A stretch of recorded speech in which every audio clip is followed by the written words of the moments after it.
On a tous eu ce sentiment, non? L'impression que nos appareils sont comme programmés pour lâcher juste après la fin de la garantie. Eh bien, ce n'est pas juste une impression, c'est une stratégie, une vraie. Aujourd'hui, on va plonger dans les coulisses de ce plan, un plan vieux d'un siècle qui nous force à racheter encore et encore. Regardez ça. D'un côté, on a une ampoule. Une ampoule qui brille en Californie depuis 1901. C'est dingue, elle a survécu à ses propres inventeurs. Et de l'autre côté, eh bien, il y a notre smartphone, bon pour la poubelle à peine 3 ans. Alors, la question se pose, est-ce qu'on a juste oublié comment fabriquer des trucs qui durent? Ou est-ce qu'il y a quelque chose de plus calculé derrière tout ça? Voilà, la question. Et la réponse, croyez-le ou non, elle ne se trouve pas dans la complexité de nos gadgets. Non, elle se trouve dans une décision. Une décision prise il y a un siècle à Genève par une poignée d'hommes qui ont eu une révélation terrible. Une panne, ça peut rapporter beaucoup. Beaucoup plus que la durabilité. Alors pour comprendre pourquoi cette imprimante neuve semblait déjà programmée pour tomber en panne, il faut qu'on fasse un petit voyage dans le temps. On retourne dans les années 20, à l'époque des toutes premières ampoules électriques. Imaginez la scène, on est en 1924. Les plus grands fabricants d'ampoules du monde, Philips, Osram, General Electric, tous les gros noms, se réunissent en secret.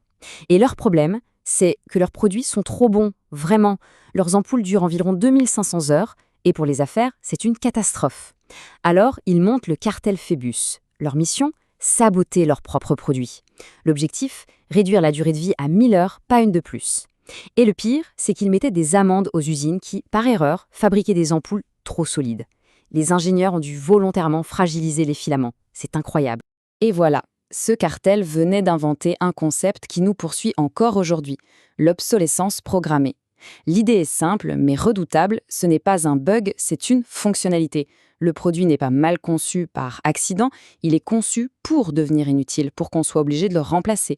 La philosophie derrière tout ça est d'une simplicité désarmante. Pourquoi vendre un produit parfait une seule fois, quand on peut vendre un produit qui casse 2, 3 ou 4 fois? C'est ce modèle économique qui a sculpté notre société de consommation. Et le cartel Phébus a été le premier à prouver que, oui, la panne, c'est un business en or. Mais bien sûr, l'idée ne s'est pas arrêtée là. Au contraire, elle a évolué, elle a muté. Elle est devenue plus intelligente, plus subtile, et elle s'est adaptée à toutes les nouvelles technologies qui sont apparues.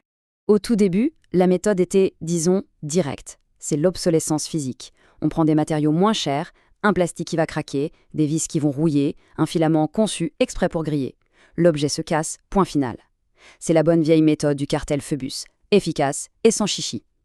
Et puis, il y a eu un coup de génie, si on peut dire, l'obsolescence psychologique. L'idée vient d'un certain Alfred Sloan, de General Motors. Son idée, pourquoi s'embêter à casser la voiture quand on peut juste casser notre satisfaction? En changeant le design tous les ans, la voiture de l'année dernière a l'air subitement vieille, dépassée. Ça vous dit quelque chose? C'est exactement, mais alors exactement, ce qui se passe quand un nouvel iPhone sort et que le nôtre semble tout d'un coup archaïque. Aujourd'hui, on est entré dans une nouvelle ère, l'obsolescence numérique. Là, le sabotage, il n'est plus dans le matériel, il est dans le code. Ce sont les cartouches d'encre avec une puce qui dit stop, même quand il en reste. Ce sont les tracteurs John Deere qu'un agriculteur ne peut pas réparer lui-même. Ou encore Apple qui fait en sorte qu'un écran, pourtant identique, ne fonctionne pas si on le change soi-même. Le logiciel est devenu l'arme ultime.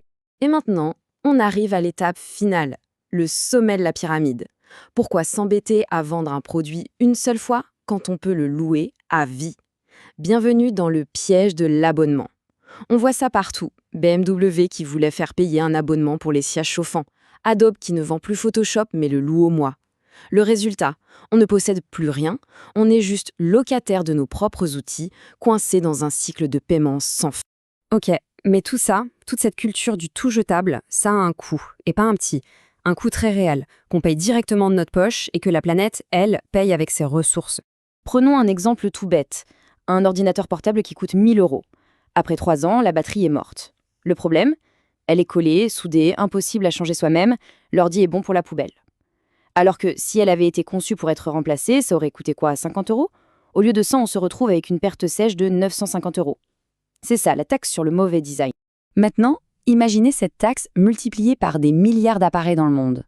Le résultat? C'est une catastrophe écologique. Chaque année, on génère 50 millions de tonnes de déchets électroniques.